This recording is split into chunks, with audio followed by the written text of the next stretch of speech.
अच्छा, हम श्रद्धा सर्ग के अंतिम हिस्से में आ गए हैं। मन्नू की कहानी है। असल में ये मन्नू से ज़्यादा श्रद्धा की कहानी है। ये जो महाकाव्य है कामायनी, ये नायिका प्रधान है। देखो आप स्क्रीन पे, नायिका प्रधान।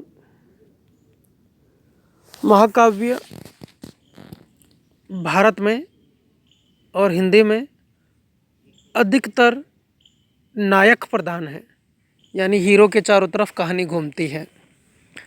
लेकिन कामायनी थोड़ा अलग है। कामायनी का नायक या नायिका श्रद्धा है। अगर हम मन्नू को देखें तो मन्नू एक कमज़ोर पात्र है। अगर हम मन्नू को देखें तो मन्नू में ढेर सारी कमियां हैं।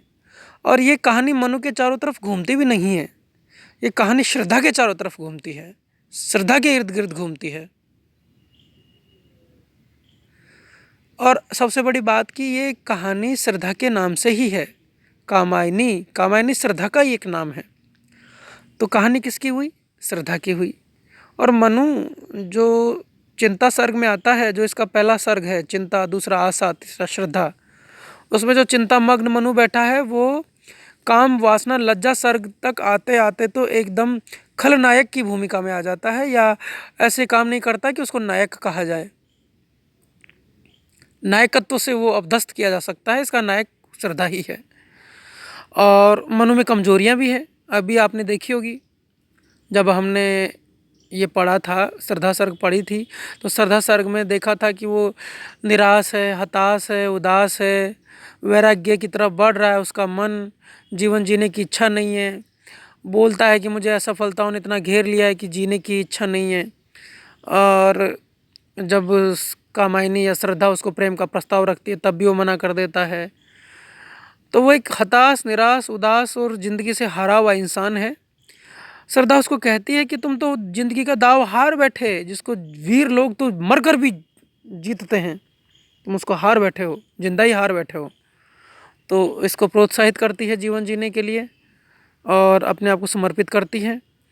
देखो ऊपर ही ऊपर यहाँ भी समर्पण लो सेवा का सार, तो खुद को समर्पित भी करती है। मनु के पैरों में साफ साफ लिखा है कि तुम्हारे पद तल में ये मेरा जीवन खत्म हो जाए। दूसरी लाइन में देखो, आज से ये जीवन उत्सर्ग इसी पदतल में विगत विकार।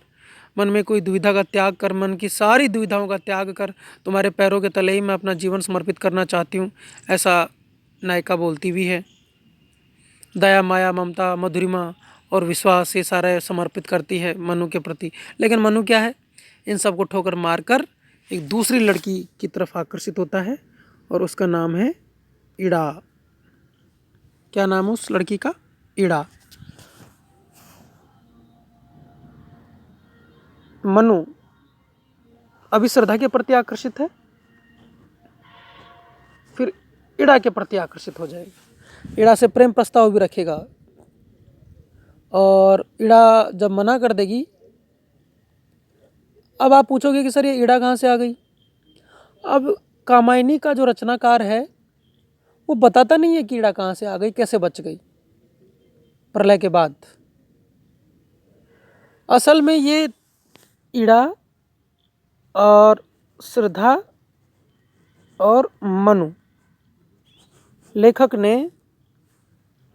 ने जब ये शुरू किया महाकाव्य तो बता दिया कि मनु प्रतीक है मन का, श्रद्धा प्रतीक है हृदय का। ध्यान से देखो इसको। और इड़ा प्रतीक है बुद्धि का। मन, हृदय और बुद्धि, तीन चीजें हैं इसमें।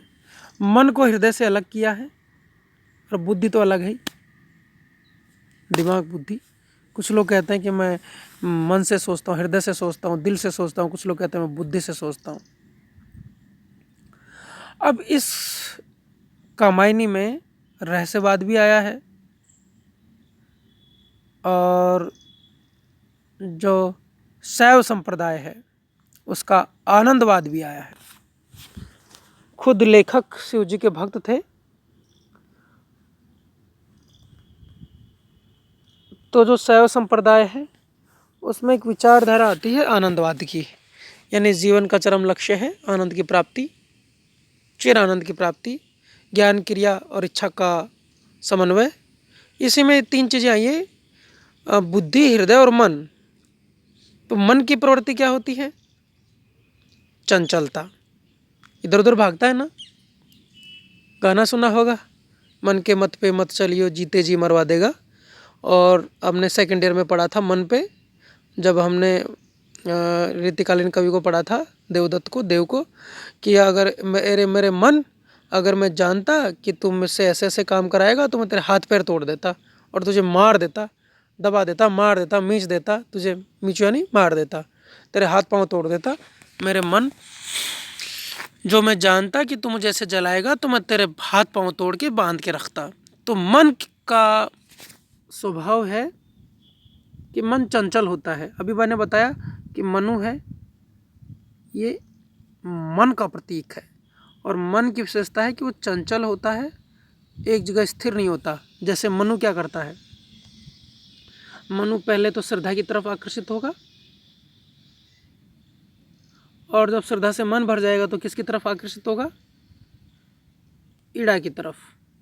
और ईड़ा से ज़बरदस्ती करने की कोशिश करेगा, बलात्कार करने की कोशिश करेगा, तो वहाँ पे कौन आ जाएंगे? देवता आ जाएंगे। किसके पक्ष में आ जाएंगे देवता? ईड़ा के पक्ष में आ जाएंगे देवता। ईड़ा के पक्ष में आ जाएंगे देवता। तो ईड़ा के पक्ष में देवता आएंगे, और फिर इस मनु के और भगवान शिव के बीच में युद्ध होगा, देवताओं के बीच में युद्ध होगा। तो मनु को पीट के, मनु को हरा के और डाल देंगे, मनु को हरा के डाल देंगे। मनु घायल अवस्था में मिलेगा किसको? श्रद्धा को। अब श्रद्धा ढूंढती ढूंढती आएगी कि कहाँ गया मनु, क्योंकि छोड़ के भाग गया था घर से। इसके साथ में अगले सर्ग में दो असुर लग जाएंगे, उनका नाम है आकुली और किलात। ये दो राक्षस आएंगे, आकुली और किलात। ये दोनों मनु को बहकाएंगे क्या? मनु को बोलेंगे आखेट करने के लिए। मनु उनके साथ जाएगा, शिकार करेगा, तो ये श्रद्धा को अच्छा नहीं लगेगा। फिर धीरे धीरे मनु के मन में ईर्ष्या जागेगी कि श्रद्धा तो सारा वक्त अपने बेटे को देती है, मुझे वक्त नहीं देती, मुझे टाइम नहीं दे पाती। इनका बेटा होगा मानव, मनु का बेटा मानव। जब श्रद्धा अपना सारा टाइम मनु को देती है, असल में वो ऐसा नहीं करती, लेकिन मनु को लगता है, क्योंकि वो आसुरी शक्तियों के साथ में चला गया है। असुर कौन है? आकुली और किलात। ये दोनों के दोनों मनु को बहकाएंगे, जानवर मरवाएंगे, जानवर मार के लाएगा तो श्रद्धा से इसका झगड़ा हो जाएगा। श्रद्धा से झगड़ के ये चल देगा, इसको छोड़ के चला जाएगा। अब ये घूमता घूमता एक नए नगर में चला जाएगा। उस नगर का जो हेड है, उस नगर का जो मालिक है, प्रधान है, वो है ईड़ा। ईड़ा एक लड़की है, ये ईड़ा से प्रेम प्रस्ताव रखेगा। पहले तो ईड़ा इसका सत्कार करेगी, आदर करेगी, और ये पूरा का पूरा प्रतीक है ये नगर विज्ञान का। अभी मैंने बताया मनु मन का प्रतीक है, श्रद्धा हृदय का प्रतीक है, ईड़ा बुद्धि का प्रतीक है। ईड़ा एक बुद्धि का प्रतीक है, यानी बुद्धि से इंसान ने एक विज्ञान का एक नगर बसाया है। यहाँ कल यानी यंत्र से सारे काम होते हैं, मशीनों से सारे काम होते हैं। ईड़ा श्रद्धा की तरह नहीं है कि जो हृदय का प्रतीक है, यानी हृदय यानी दिल में जो आए बात वही करे। ये बुद्धि से सोचती है, और जब मनु इसके साथ ज़बरदस्ती करने की कोशिश करती है तो युद्ध हो जाता है। एक दीवार टूटती है, शिव जी प्रकट होते हैं, देवता प्रकट होते हैं, और मनु के और शिव के ज़बरदस्त युद्ध होता है। उसमें मनु हार जाते हैं, और मनु घायल अधमरा सा फेंक दिया जाता है विज्ञान नगर से, इस नगर से।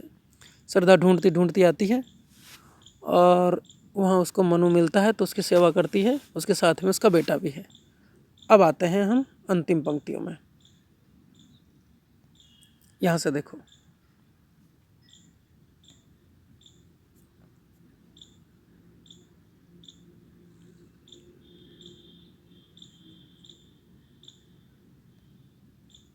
हाँ,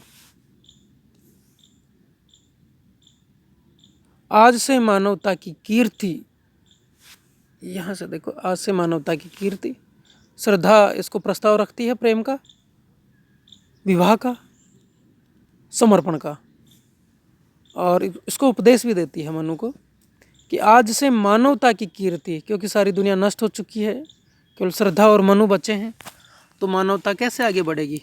दोनों के द्वारा आगे बढ़ेगी।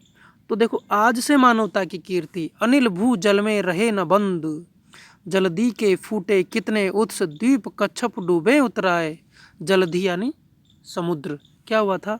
समुद्र के द्वारा तो सब लोग मारे गए थे। समुद्र का पानी इतना बढ़ गया था कि प्रलय आ गई थी और सब लोग मर गए थे।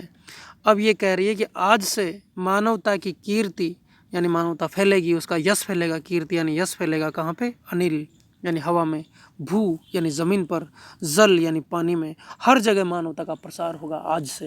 यानी हम अब मानवता का प्रसार करेंगे, संतान की उत्पत्ति करेंगे। और अब चाहे जल्दी के फूटे कितने उत्स यानी स्रोत, अब चाहे ये समुद्र कितना ही फूट निकले यानी कितना ही पानी आए, कितना ही प्रलय आए, द्वीप कच्छप डूबे उतराए। द्वीप जो जमीन होती है, नदी के बीच की या समुद्र के बीच की भूमि होती है, उसको द्वीप बोलते हैं, जो चारों तरफ पानी से घिरा होता है। द्वीप कच्छप डूबे उतराए। हमने देखा था किसको किसने बचाया था? कच्छप ने, कछुए ने, मछली ने, जो इसकी नाव को हिमालय तक ले गया था। अब चाहे कितने ही जोर से समुद्र उफने, चाहे कितने ही द्वीप डूब जाएं, लेकिन अब मानवता खत्म नहीं होगी।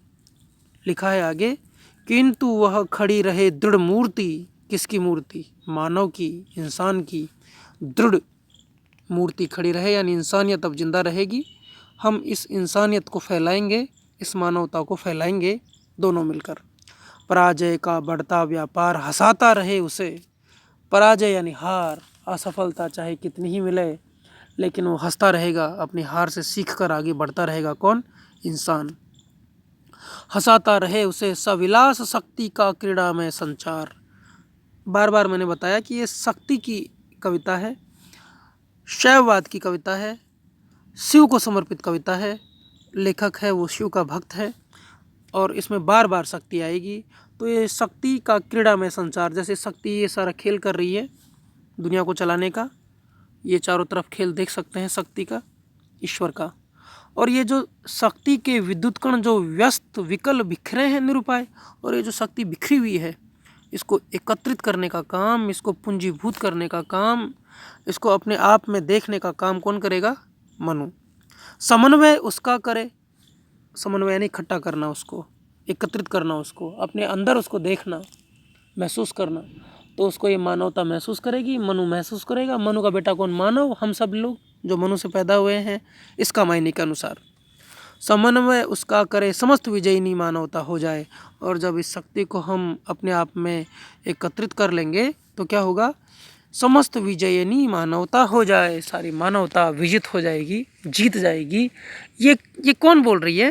ये श्रद्धा बोल रही है। ये किससे बोल रही है? मनु से बोल रही है। मनु से कह रही है कि ये जो शक्ति बिखरी है, तू इतना निराश मत हो, हताश मत हो, उदास मत हो। जीवन आकांक्षाओं से, इच्छाओं से भरा है। जो नष्ट हो गई प्रकृति, जो नष्ट हो गई सृष्टि, उसको भूल जाओ। जो अपने हमने खोए हैं उनको भूल जाओ। अब हम दोनों मिलके इस दुनिया को आगे बढ़ाते हैं, इस मानवता को आगे बढ़ाते हैं। और ये मानवता कैसी होगी? जो अपनी असफलताओं से हारेगी नहीं, रुकेगी नहीं, आगे बढ़ेगी। लिखा है ना, समस्त विजयिनी मानवता हो जाए। ये मानव आगे बढ़ेगा, विजित होगा। तो ये अपनी कविता यहाँ पे ख़त्म होती है। हम इसको यहाँ ख़त्म करते हैं। इसके बाद हम पढ़ेंगे सुमित्रानंदन पंत। इसके आगे इसके कई सारे सर्ग हैं, लेकिन अपने थर्ड ईयर के सिलेबस में नहीं है।